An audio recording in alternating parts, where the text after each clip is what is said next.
After the Olympics, everybody split. Yeah, so. We've done the Olympics. So We can go now. Good luck, Katie. You talk to the French judge. Alors, crétin, putain, alors, c'est nécessaire de donner le médaille d'or aux les Russes, alors. Oh, pardon. That's all right. Oui, beaucoup de personnes.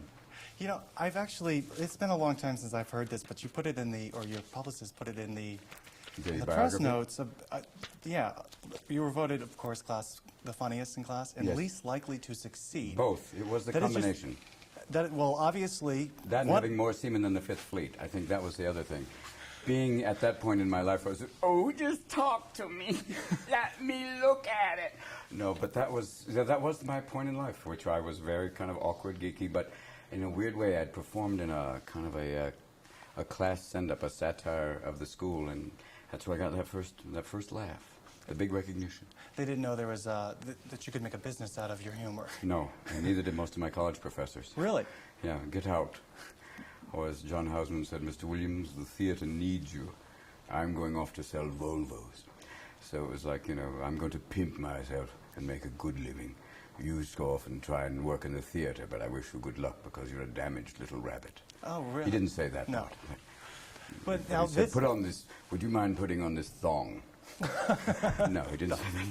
That was another side of John. But, you know, it was a long time before I realized I could actually make a living from this. In both drama and comedy. This time we go Both. back to comedy, which you really let loose in this movie. Yeah. Which you haven't done in a few movies. It's been a while. It's been a long time, and the only time I really get to let loose like this is on stage, which I'm doing again, which has been great to perform live.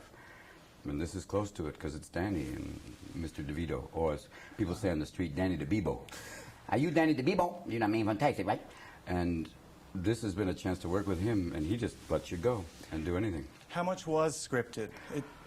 38%, 39.5. 39. No, Definitely I mean, 35. I don't know, I mean, because did you there's just a lot go- of great stuff. I mean, there's most of the great jokes, gags, things that are in there that get the huge laughs were written. And there's other stuff that I add just because he would just let me go off, and then there would be things we'd find. Playing off of Ed and Catherine, which is great to do. do you seek out movies like this where you can show Yes, I the seek rare out- comedy that you? Yes, the rare car. You look for those tiny, I like to call them the corn among, no, we can't say that. I won't go there. I would say the pearl. You try and find the dark pearl in the deeper places. And I found some interesting scripts, or I didn't find them, actually. An agent named Mike Mitchell, call that number, has found some strange and bizarre characters like this one, the one in Insomnia, playing opposite Pacino, playing a murderer. And in 1 Hour Photo, playing a photo lab, basically a man who operates a photo lab and kind of fixates on a family through their photographs. And it's been good to play characters like this because, first of all, people come in going, oh, he's so nice. About you. Sometimes, yeah. Oh, that little damaged, nice man. And so when you do these characters and you come in and people think, oh, and then all of a sudden they take a dark turn, it's like, wait a minute. And then it works, it has a great element of surprise. What attracted you to this movie? Was it the fact that it's Catherine a spoof? Keener, Was it? yeah, it was, and Ann Norton. She was on board before you? On board's a good way to say it. Yeah. That's the way I say it. What are you doing on board? Shut up, close the door. Catherine, Danny DeVito, I think more than anything Danny DeVito, because he's fearless. If you're doing a nasty, dark comedy, it's him, and I think not too many other names would come up. Well, also Ron Howard, but you're going to get a different film. Yeah, that's a different film. My Beautiful Behind. But it's a whole other thing. I think Danny was one of the main things.